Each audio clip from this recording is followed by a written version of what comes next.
Hi Leo, welcome to your week ahead Taroscope with me, Raphael from Reydiant Reality.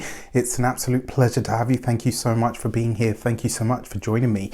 Quick note, my readings are for your sun, moon and ascendant signs. So whether you're a sun or rising sign Leo, this is for you. And I always advise that you watch all three to get a clearer, more complete picture of how they're going to speak to you. With that said, remember they are general readings. Not everything's going to resonate with everybody, and that is just fine. You should always use your own discernment.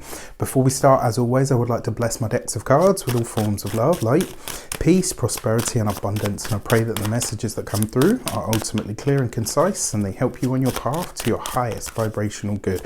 So for your key to the week this week, you have the Moon card, which I found really interesting, especially because obviously whenever there's an eclipse, whether it's a solar eclipse or a lunar eclipse, you are a big part of that because your luminary, the sun, has a lot to do with it, right? Whether it's a full moon, which is a sun and moon opposition, or a new moon where the sun and the moon are conjunct, this is a solar eclipse, so this is happening, you know, and it's going to be a big deal for you as well. Now, that being said, you've got the Moon card here. This week, if you haven't seen the weekly general, please check it out. I think it will really make a lot of sense for a lot of you, and it may really hit home on a few things.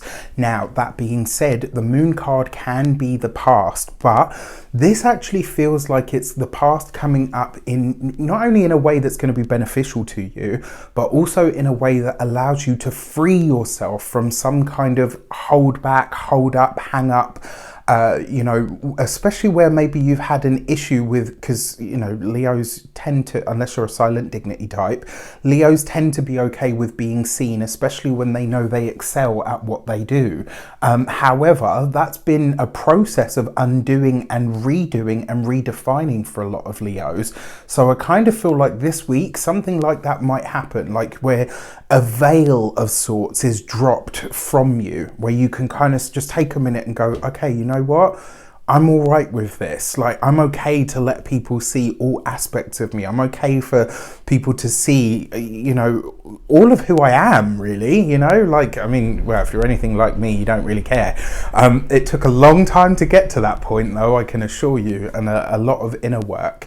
That being said, you know, there are levels to this stuff for everybody. And I think for all of us in some way, shape or form, this is a leveling up, either in spite of or as a result of a veil being dropped from something from your past, or maybe even a wound, but also the past informing the present, and so therefore clearing the way for the future.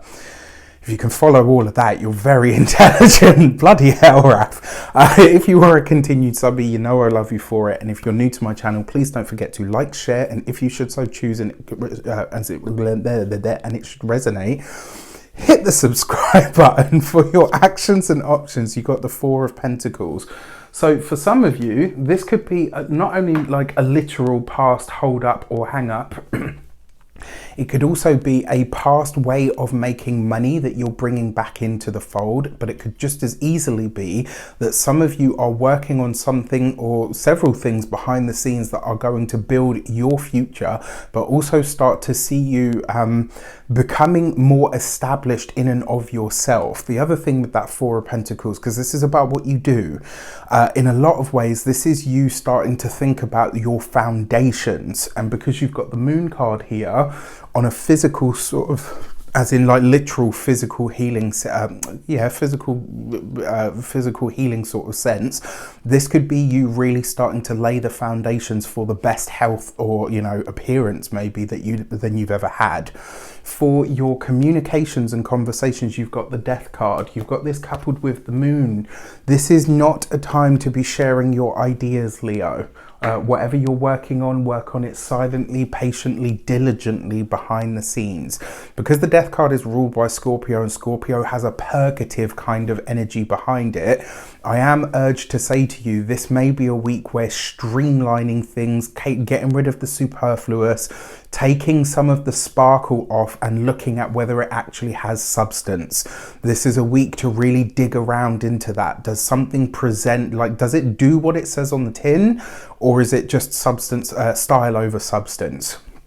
For those of you that are studying or in any form of academia, this might be a time where maybe some of you are deciding to go back to something that you studied or wanted to study before. So let's say at the moment you are studying, you know, all the usual ones, sociology, philosophy, and politics. And, you know, originally you wanted to do, I don't know, art and literature and whatever. For some of you, this could be a time where you say, actually, you know what?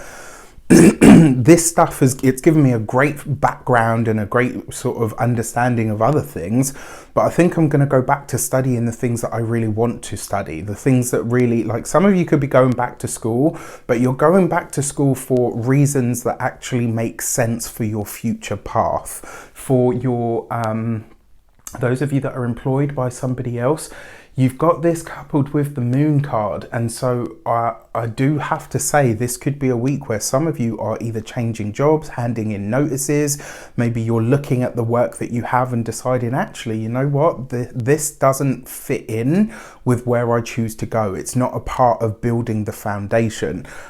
Interestingly enough though, you've got the Death card, which is 13, 1 and 3 gives you 4, then you've got the 4 of Pentacles. 2 4s represents insomnia, and you've got the Moon card here as well, which can represent sleep, rest and all of that stuff. Especially around the time of the eclipse, I would expect sleep to be elusive, so just watch out for that. When it comes to those of you that are business owners, entrepreneurs, solopreneurs, this is really about choosing the right projects this week, and because you've got it underneath the moon, I think this is where a lot of you are going to be laying to rest maybe something that you've been known for, or making a plan to move away from something that doesn't necessarily, it's not even so much that it doesn't serve, but maybe you're making a plan to move your business model in a different sort of direction, in one that doesn't I think hopefully that makes sense. For your those of you that are retired and no longer working, this could be, because it's the past, the moon card can be the past, and because you've got this with the Death card, I would say this may be a time where you're hearing of an old friend passing, somebody that you maybe hung around with when you were younger, maybe someone you went to school, college, university, etc. with. This could be news of a death that reaches you that's kind of like, oh wow, you know what, like it could bring a whole lot of memories and nostalgia with it. For your love and relations, you've got the 10 of Cups. So for those of you that are partnered, married or in long-term commitments, things are looking good. With that communications card of the Death card though, there is something here where you and a partner are having to turn a corner, and it's maybe in relation to letting go of something or releasing something, because you're of that understanding that actually, you know what, the plans that we have now are what matters. For those of you that are single, it is possible with the 10 of Cups to meet somebody. With that 4 of Pentacles though, there's a big question mark about whether this person actually aligns with your future. And for some of you, it looks like you're putting something in place this week. Maybe you're setting up an appointment. Maybe it's like you're putting something in place that's going to see you really getting very clear on how you move forward from here, especially when it comes to the whole relationship sphere. For your money and materials, you've got the Queen of Wands. Nice. Okay, so when it comes to finances and resources, it's through your connections this week, you know, especially ones like family, you know, really close friends, partners. It's through your connections this week that your finances heat up and speed up. For some of you, this could literally be an inheritance, but because the Moon card is there, maybe this is money that you didn't know you were entitled to. Maybe this is, you've been put in, you know, on somebody's will that you had never expected to be. That Queen of Wands, it's also about boundaries. So when it comes to your finances, this might be a good week to kind of, you know, get clear on who pays what, who owes what, etc. And then when it comes to your physical health and vitality, I like the Queen of Wands for health and vitality, because it tends to see, like this week, I think you'll have a lot more energy than maybe you've had in a while. It's you getting back to sort of being more like yourself, basically.